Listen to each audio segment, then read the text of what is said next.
오늘 여호수아 강의 저라 이제 13번째 시간입니다.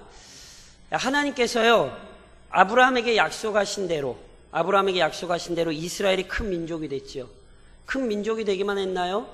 400여 년간 애굽에서 종살이 했으나 하나님께서 그들을 애굽 땅에서 인도해내셨습니다.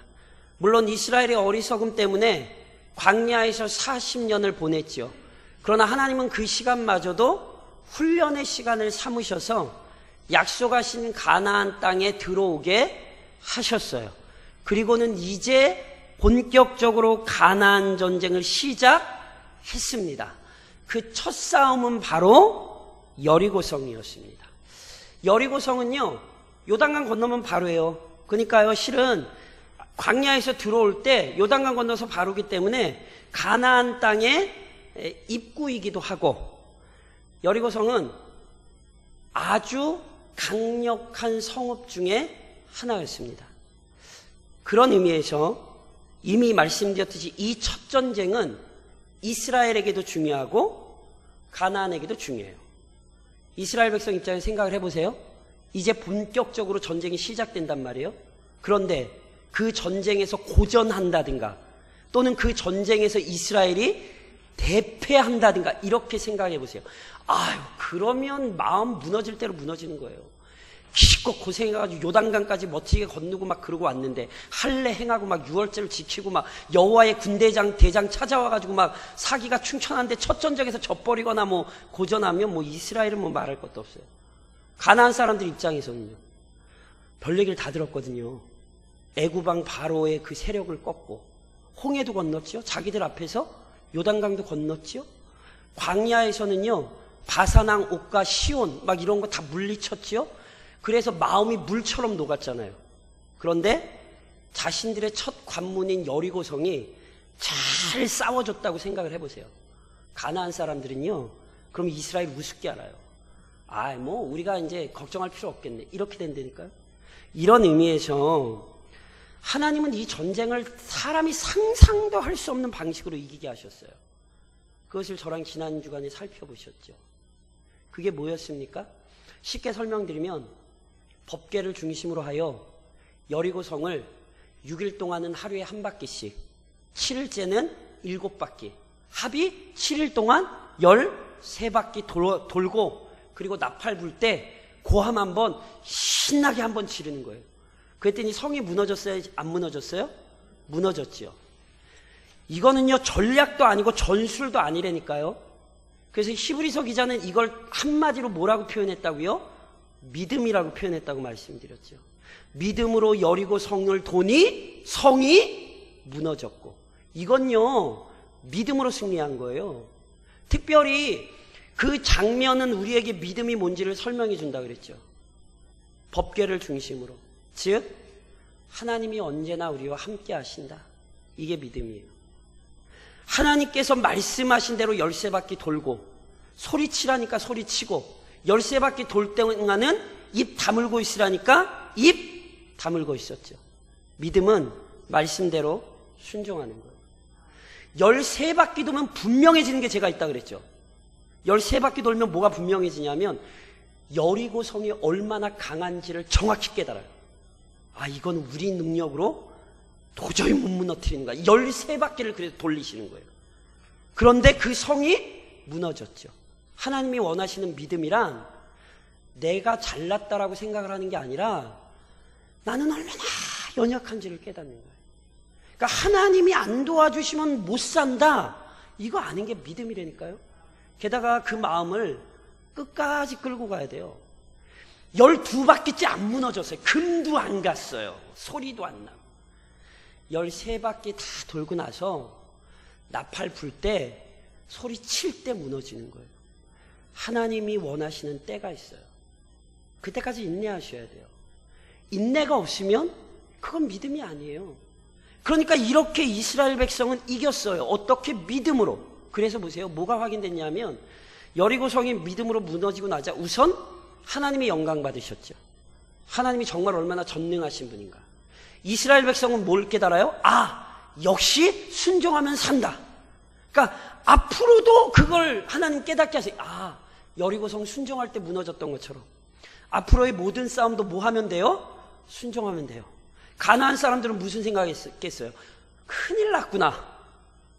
애굽 땅 무너뜨렸다는 얘기가 농담이 아니구나. 요단강 가른 게 우연이 아니구나. 대적들의 마음이 더 무너진 거예요. 그래서 오늘도 우리는 믿음으로 살아야 돼요. 왜냐하면 믿음으로 살 때 우선 하나님이 영광 받으시고 우리의 마음에 확신이 생겨요. 그리고 믿음으로 사는 사람들 사단도 함부로 못 건드려요. 기억하셔야 돼요. 사단이 찝적대고 싶어도 견고한 믿음에 있을 때 사단은 건드릴 수 없어요. 그래서 믿음을 지키셔야 되는 거예요. 그런데 오늘은 저랑 여리고 성을 무너뜨리는 장면을 지난 시간에 살펴보신 거고, 이스라엘 백성이 순종하여 여리고 성을 무너뜨렸거든요. 그런데 13바퀴 돈 것만 순종한 게 아니에요. 이스라엘 백성들이 여리고 성을 무너뜨리는 이 싸움에서 또 다르게 순종해야 될 것들이 좀 있었어요.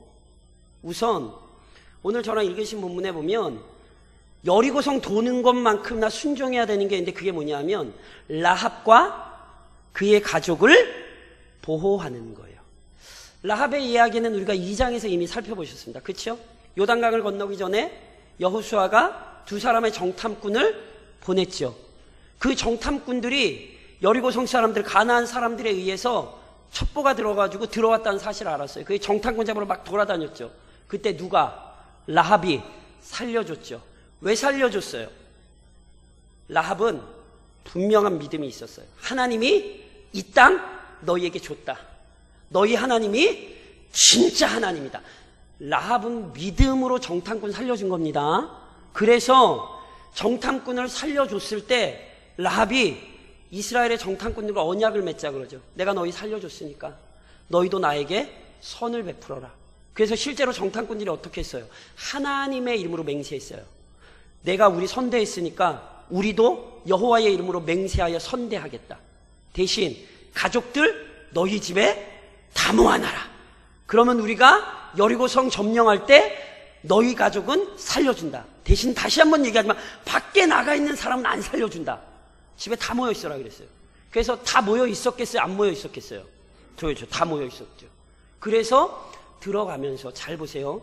여호수아가 성이 무너져 진군할 때부터 그걸 명령을 해요. 빨리 들어가서 누구부터 살려라? 라합과 그의 가족부터 살려내라.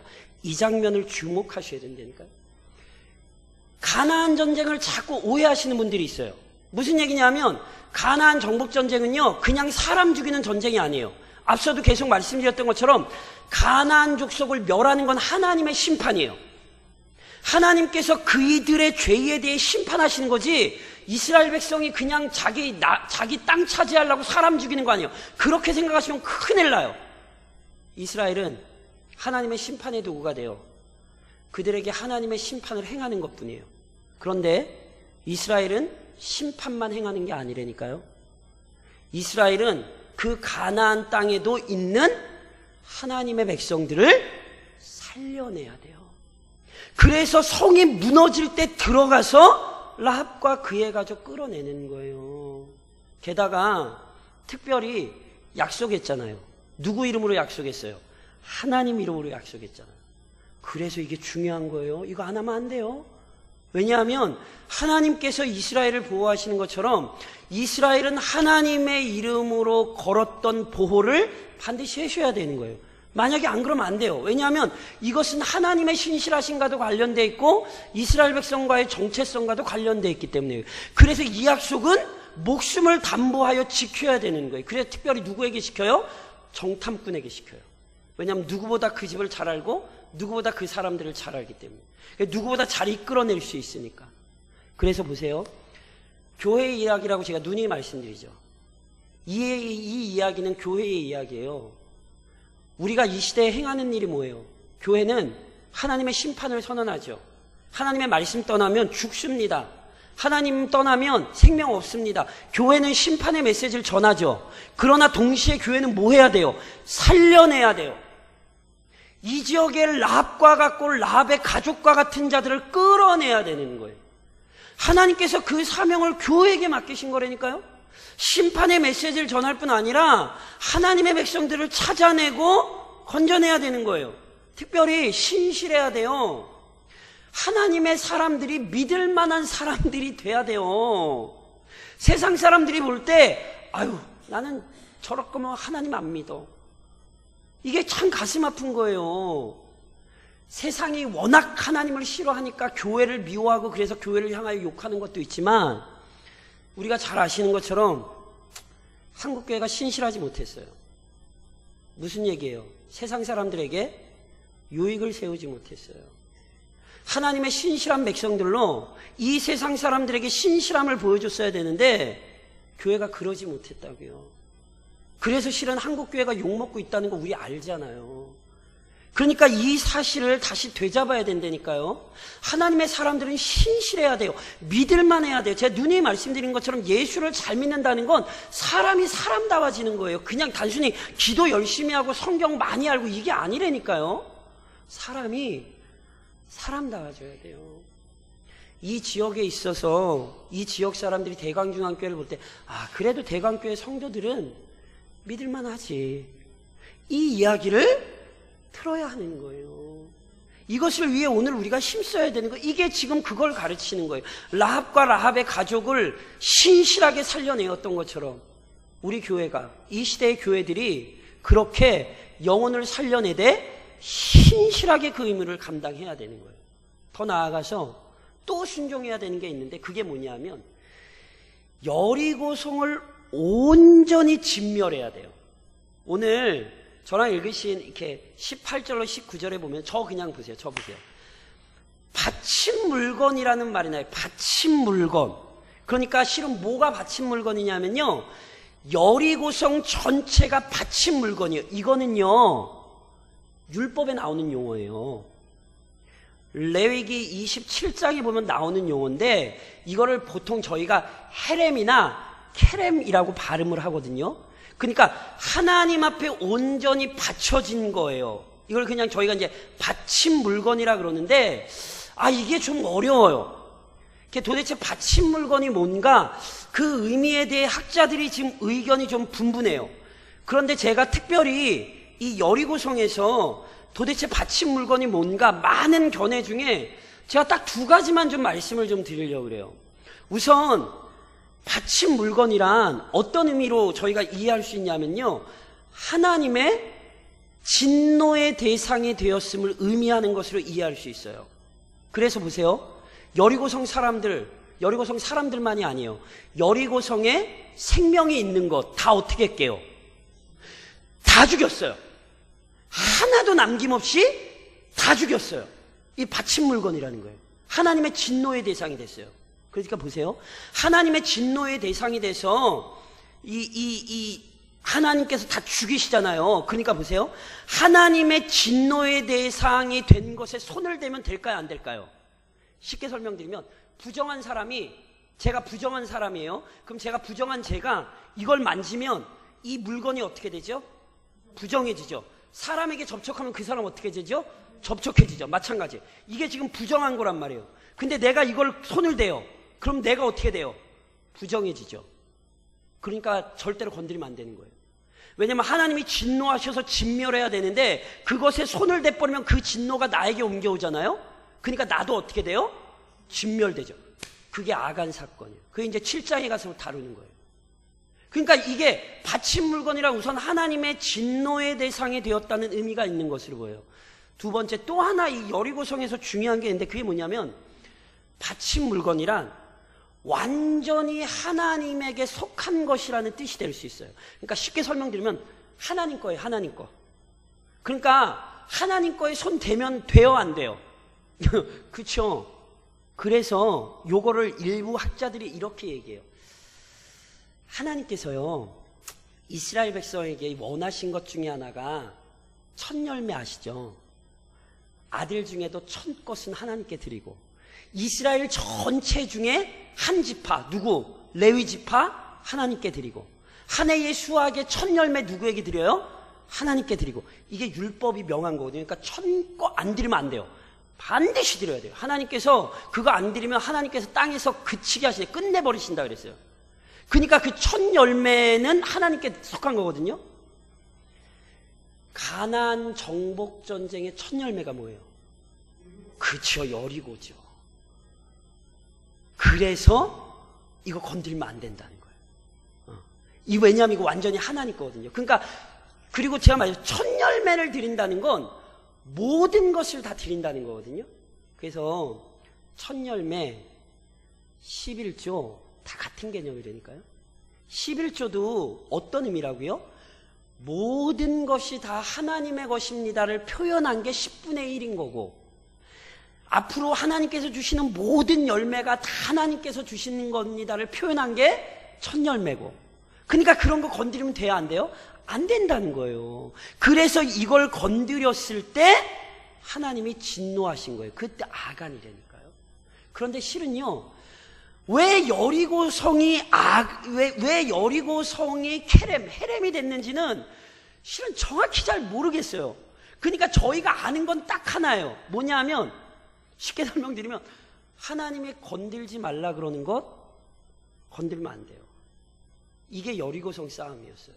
그러니까 하나님께서 금하신 선을 넘으면 안 돼요. 이게 항상 신앙에 항상 주의하셔야 되는 거예요. 하나님이 진멸하라 그러셨으면 진멸해야 되고요, 하나님이 살리라 그러시면 살리면 되는 거예요. 어떤 것도 하나님의 뜻을 벗어나면 안 돼요. 그래서 아마 바친 물건 이걸 통해서 다시 한번 이걸 확인시키신 것 같아요. 하나님이 시키신 대로 반드시 해야 된다. 진멸하라 그랬으면 뭐 해야 돼요?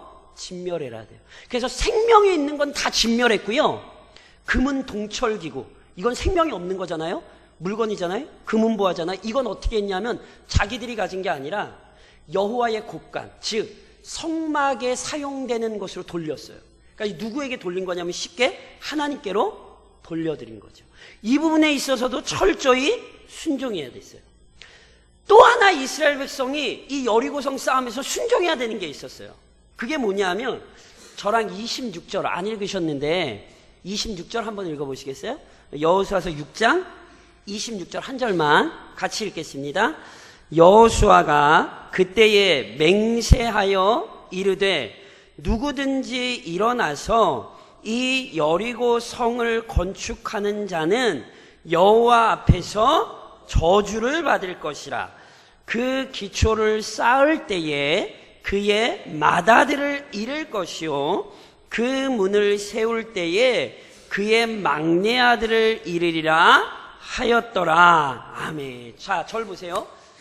여리고 성을 정복하는 것에서만 이스라엘이 순종한 거 아니에요. 여리고 성 싸움 보면 13바퀴 돌고 소리 지르고 이것만 순종한 게 아니라 라합과 그의 가족 살리는 것에도 순종해야 됐고, 여리고 성 안에 모든 것 진멸하는 것에 대해서도 순종해야 됐어요. 그러니까 철저히 순종해요. 그리고 또 하나 뭐가 있었다고요? 여리고 성이 확 무너졌잖아요. 근데 그 무너진 여리고 성을 향하여서 여호수아와 이스라엘 백성이 다 같이 맹세했어요. 누구에게 맹세했냐면 하나님께 맹세한 거예요. 그리고 특별히 여호수아가 이 맹세 가운데에 저주를 선언해요. 어떤 저주? 이 여리고 성 하나님께서 무너뜨리셨는데 이 성 다시 쌓으면, 다시 쌓을 때, 시작할 때 맏아들을 잃을 거고, 그 성 쌓는 거 마칠 때 막내 아들을 잃을 거야. 이렇게 저주하거든요. 잘 들으셔야 돼요. 맏아들과 막내 아들이란 모든 아들을 의미해요. 그러니까 맏아들부터 막내 아들을 다 죽는 거예요. 그러니까 맏아들과 막내 아들만 죽는다는 얘기가 아니라 맏아들로부터 막내 아들까지 모든 아들이 죽는 거예요. 그럼 어떻게 되죠? 대가 끊기는 거예요. 아시죠? 이게 지금 굉장히 무서운 저주예요. 그럼 왜 하필이면 하나님께서 여리고성이 무너지는데 이런 저주를 하게 하셨을까? 기억하셔야 돼요. 자, 여리고성은요, 이스라엘 백성에게 어떤 증거가 되냐면, 하나님을 대적하는 모든 세력은 무너지고 만다라는 것을 보여주는 아주 중요한 증거예요. 제가 그때도 지난 시간에 할 때 설명드렸던 것처럼 성경에는 잘 나오지 않지만 분명히 이스라엘 백성들이 여리고성 돌 때 여리고 사람들이 비웃었을 거예요. 게다가 아무것도 안 하고 열쇠 받기 돈이 얼마나 웃겼겠어요. 그 사람들 분명히 조롱했을 거예요. 제가 그때도 말씀드렸죠. 여리고 사람들이 어떻게 했다고요? 성문을 굳게 닫고 들어가 있었다 그래요. 그 얘기의 의미가 뭐라고요? 성문 굳게 닫고 있으면 자기들은 안 망할 거라고 생각했다니까요. 근데 그걸 하나님이 어떻게 하셨어요? 무너뜨려 버리셨잖아요. 즉 하나님을 의지하지 않고 다른 것을 의지하는 것의 결국이 뭔지를 여리고성이 보여주는 거예요. 하나님 외에 어떤 것도 의지할 대상이 못 돼요. 하나님 외에 어떤 걸 의지해도 그거 다 무너질 거라고요.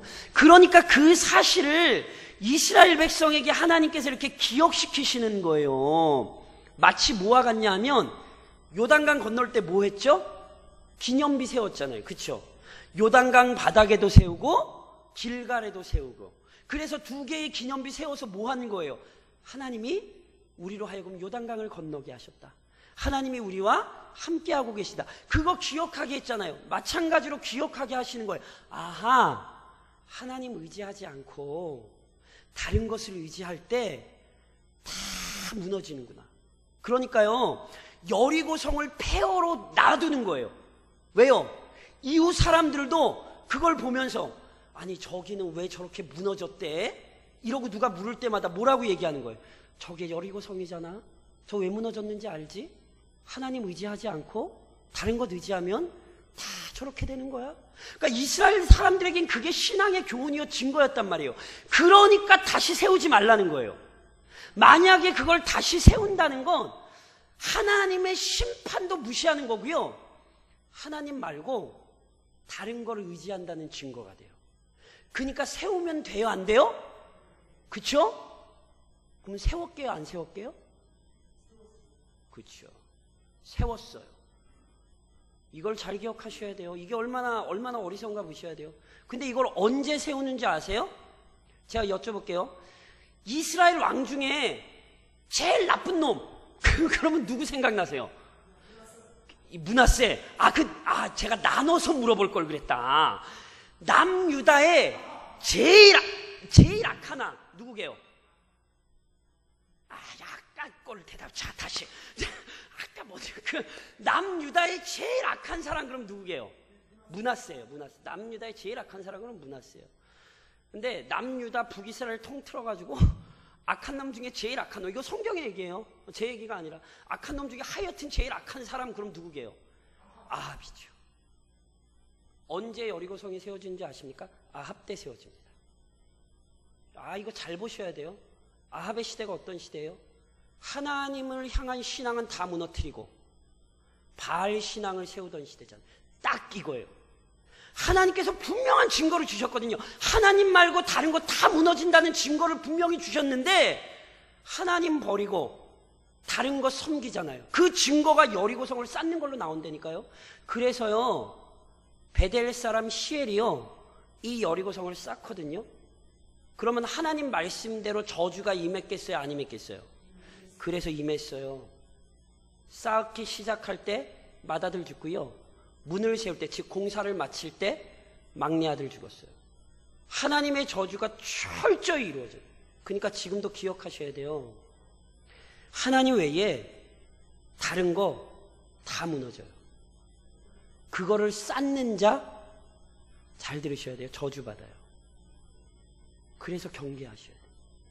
그래서 오늘 이 본문 속에서 여리고성 열쇠 받기 놓은 것만 기억을 하시면 안 되고, 이 전쟁 자체가 얼마나 철저한 순종을 요구하는 전쟁이었는 걸 기억하셔야 된다니까요. 라합도 구원하고 여리고성 진멸하고 더 나아가 여리고성을 다시 쌓으면 안 되는 거예요.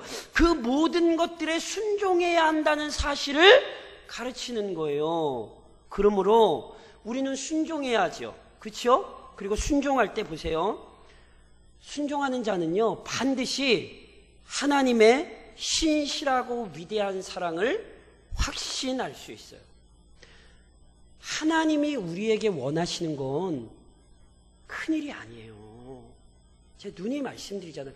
도대체 하나님 앞에 뭐가 그렇게 큰일인데요. 사람이 뭘 해도 하나님 앞엔 큰일이 아니라니까요. 그러니까 하나님이 우리에게 원하시는 건 큰일이 아니라 믿음의 일이에요. 믿음을 원하시는 거예요. 그러니까 하나님 앞에 뭘 보여주셔야 되냐면 믿음을 보여주셔야 돼요. 히브리서 11장에서 그래서 우리에게 뭐라고 얘기해요? 뭐가 없이는 하나님을 기쁘시게 못한대요? 그렇죠. 그 얘기는 뒤집으면 뭐가 있으면 하나님을 기쁘시게 할 수 있어요? 아니 왜 아까는 크게 얘기하지 이번 작게 얘기해? 아니 믿음이 없이는 하나님을 기쁘시게 못하잖아요. 그러니까 뒤집으면 뭐가 있으면 하나님을 기쁘시게 할 수 있어요? 믿음이 있으면 하나님을 기쁘시게 할 수 있어요.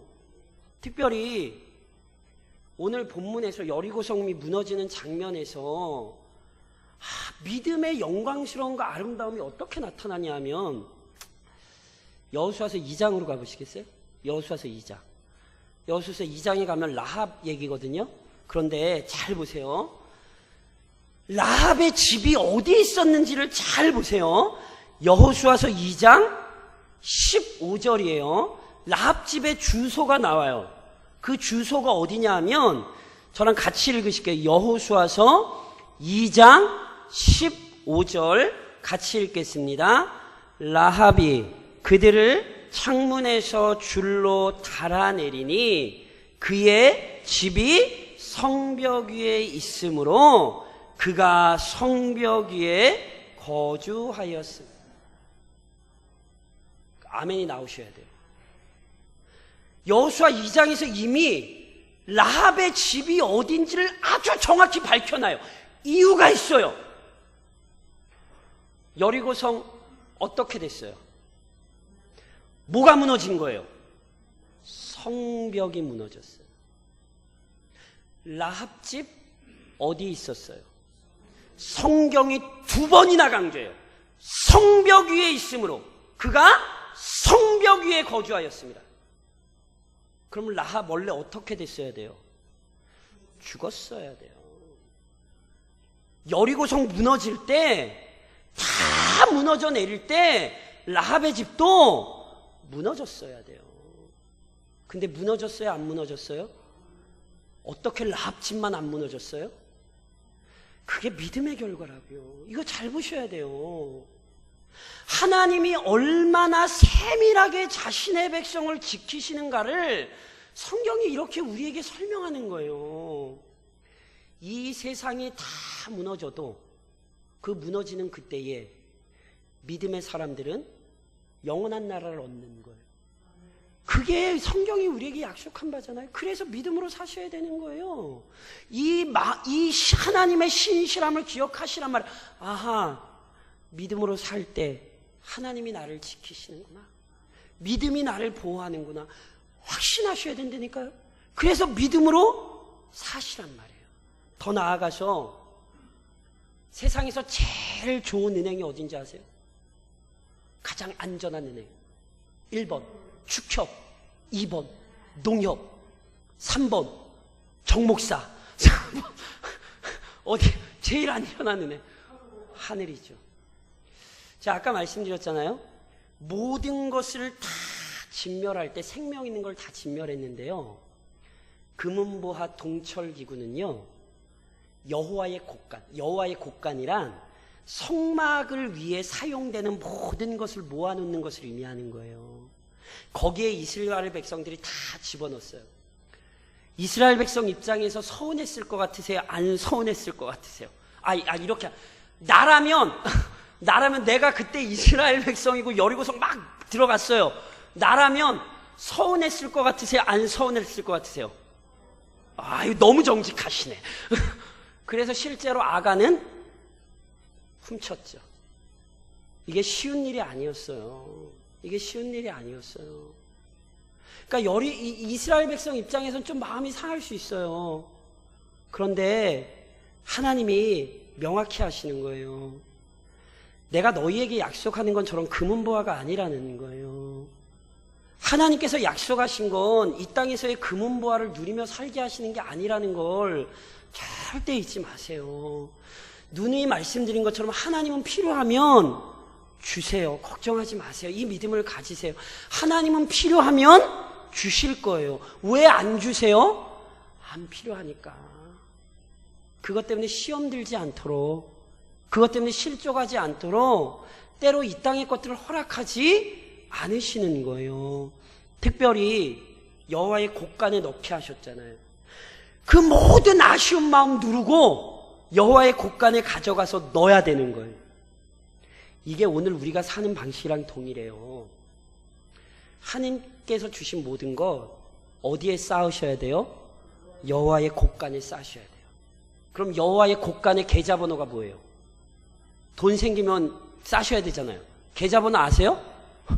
모르면 저한테 오세요. 저한테 맡기세요. 하늘에 쌓는다는 게 뭐예요? 아니, 돈을 하늘에다 어떻게 붙여요? 보화를 하늘에 쌓는다는 말의 핵심은 한 가지예요. 모든 것을 다 믿음 안에서 산다는 게 같은 얘기예요. 보세요. 하나님께서 주신 물질을 믿음 안에서 사용하는 사람은 보화를 하늘에 쌓는 거예요. 하나님께서 오늘 나에게 주신 시간을 믿음을 잘 지키기 위해 사용하면 그게 지금 하늘의 보화를 쌓고 계신 거예요. 하나님께서 주신 건강으로 내가 하나님 영광을 위하여 열심히 힘을 내어 사시면 그거 지금 하늘나라의 보화 쌓고 있는 거예요. 다시 한번 말씀드리지만 하늘나라에 올라가가지고 현금 쓰실 거예요? 카드 긁으실 거예요? 무슨 얘기인지 이해하지? 그걸 쓰는 게 아니라니까. 하늘의 보화가 뭔지를 기억하시면 돈 이런 거 아니에요. 믿음의 열매. 왜 계시록에 보면 이렇게 표현되죠. 내가 죽도록 충성하라. 그리하면 뭐 주시겠대요? 현찰 100만 원? 아니죠. 생명의 면류관을 내게 주리라. 다 영적인 개념들이에요. 영적인 개념들. 그러니까 이번 한 주간도 다른 것 하지 마시고 하늘의 보화를 쌓으시란 말이에요. 하늘의 보화를. 세상 사람들처럼 이 땅에 거 떵떵거리고 그렇게 쌓으려고 하시지 마시고 제발 하늘의 보화를 쌓는 삶을 사시라는 거죠. 그리고 더 나아가 하나님께서 허물어뜨리신 것 다시 세우려고 하지 마세요. 하나님께서 허물어뜨리신 가장 중요한 게 뭔지 아세요? 우리에게서 죄와 사망의 권세를 무너뜨리셨어요. 그리스도를 죽이심으로 우리를 그리스도 안에서 하나님의 자녀로 삼으셔서 더 이상은 우리가 죄와 사망에 사로잡혀 그 말도 안 되는 바벨탑을 쌓는 자들이 되지 않게 하셨단 말이에요. 그러니까 하나님이 무너뜨리신 죄를 다시 쌓지 마세요. 제가 아까 말씀드렸죠. 저주받아요.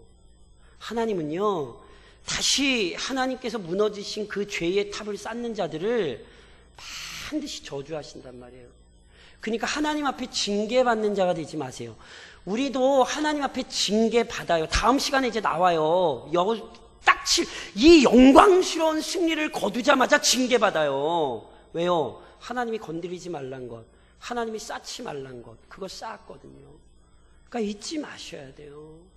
그래서 자꾸 내 마음에서 못 놓는 것, 내 손에서 못 놓는 것, 그런 게 없도록 잘 감찰하셔야 돼요.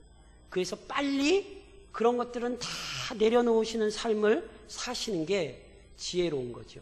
그리고 믿음 안에서 사시되 하나님께서 허락하시는 영광을 항상 소망하셔야 돼요. 보세요. 지금까지 저랑 살펴본 것들을 잘 보시란 말이에요. 하나님의 말씀대로 여리고성 심판 받았어요? 안 받았어요? 여리고성 심판 받았죠. 하나님의 말씀대로 이스라엘 승리했어요? 안 했어요? 승리했어요. 분명히 하나님께서 알려주신 대로 하면 승리할 거라 그랬는데 진짜 하나님의 말씀대로 했을 때 이스라엘은 승리했어요. 하나님의 말씀 붙들었을 때 라합은 살았어요? 죽었어요? 살았어요. 그쵸? 그러니까 하나님 말씀대로 다 돼요. 그리고 오늘 이 사건의 결론 중에 하나님의 말씀대로 된 게 또 하나 있어요. 그게 뭐냐면 27절이거든요. 여호수아서 6장 27절. 이 사건의 결론이 이렇게 기록이 돼요. 같이 읽겠습니다. 27절 같이 시작. 여호와께서 여호수아와 함께 하시니 여호수아의 소문이 그 온 땅에 퍼지니라. 여리고성이 무너진 것 때문에 무슨 일이 있었대요? 여호와께서 여호수아와 함께 하신다는 사실이 아주 정확하게 드러났고, 그것만 드러난 게 아니라 여호수아의 이름이 온 땅에, 어디에? 가나안 온 땅에, 저 사람 하나님 함께 하시는 사람이야, 저 사람 하나님께서 능력 주신 사람이야, 이 소문이 가나안 땅 온 땅에 다 퍼졌대요. 그런데 이 약속이 어디에 있는 약속이었는지 기억하세요? 너무 오래됐죠. 그쵸? 벌써 6장이나 왔는데 이게 1장에 있었어요.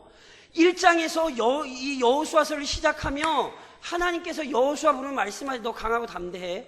내가 모세와 함께 있던 것 같이 너랑 함께 할 거고, 내 이름을 내가 드높일 거야. 하나님이 여호수아에게 약속하셨죠. 그러면서 뭐라고 말씀하셨어요? 그러니까 너는 내 말대로만 해. 그러면 나머지는 내가 알아서 할 거야. 하나님이 그렇게 말씀하셨잖아요. 그래서 아세요?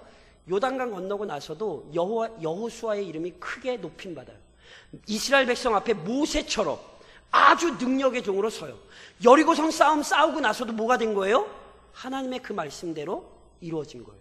이게 뭘 가르치는지 아세요? 어리석은 사람은 스스로 영광을 취하려 해요. 스스로 자기를 꾸미려 하고, 스스로 자기를 드러내려 하고, 스스로 자기를 나타내려고 수고하고 애써요. 이걸 어리석은 사람이라 해요. 지혜로운 사람은 하나님께 순종해요. 그러면 어떻게 돼요? 하나님이 그 사람을 영광스럽게 하세요. 여호수아가 한 건 다른 것 없어요. 하나님께 순종했어요. 하나님께 순종. 그때 그가 영광스러워진 거예요. 어떤 사람이 되시겠냔 말이에요. 혼자 열심히 꾸미고 가꿔서, 우리 여자분들은 잘 아시잖아요. 막 아무리 열심히 얼굴 꾸미고 가꿔도 얼굴이 바뀌어요, 안 바뀌어요? 안 바뀌죠. 그거 아시죠? 그러니까 그 아무 소용. 그러니까 화장하지 마세요. 농담입니다. 그러니까 내가 아무리 꾸밀려고 소용이 없는 거예요. 하나님께서 우리를 영광스럽게 하시는 거. 그래서 보세요. 우리 믿음의 선배들은 그렇게 살았어요. 세상 사람들은 멸시하고, 세상 사람들은 박해하고, 심지어 죽이기까지 했죠. 그런데 그 믿음의 선배들 다 어디에 있어요? 히브리서 12장이 하늘의 허다한 믿음의 선배들에 대해 얘기하죠. 히브리서 11장, 아벨은요 가인에 의해 죽임을 당했잖아요. 얼마나 비참해 보여요. 그런데 아벨이 아직도 그 믿음으로 우리에게 지금 말하고 있대요. 얼마나 영광스러워요? 노아가 방주 만들 때 얼마나 사람들의 조롱을 받았어요. 그런데 그것도 1, 2년도 아니고 120년 동안 그 방주를 만들었죠. 그것이 그를 영광스럽게 했죠. 오고 오는 모든 세대의 사람들이 노아를 보고 노아의 길을 걷기를 소망하는 사람이 됐죠. 누가 영광스럽게 한 거예요? 하나님이 영광스럽게 한 거예요. 그러니까 이 원리를 따라오세요. 지금 순종하세요. 그럼 하나님이 영광스럽게 하실 거예요. 내 영광을 위해 스스로 다투는 자가 되지 마세요. 내 영광을 위해 하나님이 일하시는 자의 영광을 누리시란 말이에요. 그래서 이 땅을 믿음으로 잘 살다 하나님께서 우리에게 주신 영광스러움에 들어가십시오. 여리고성 싸움은요, 첫 싸움인 만큼 이 중요한 진리를 우리에게 가르치는 거예요. 딴 거 없어요. 믿음으로 싸우셔야 돼요. 순종하셔야 돼요. 그것이 우리의 영광을 보장합니다. 그래서 사랑하는 교회가 믿음으로 순종하는 교회가 되고, 우리가 우리 스스로를 치장하는 교회가 아니라, 그래서 하나님이 우리 교회를 영화롭게 하시는 교회, 그런 교회가 좀 될 수 있기를 우리 주님 이름으로 권면드립니다.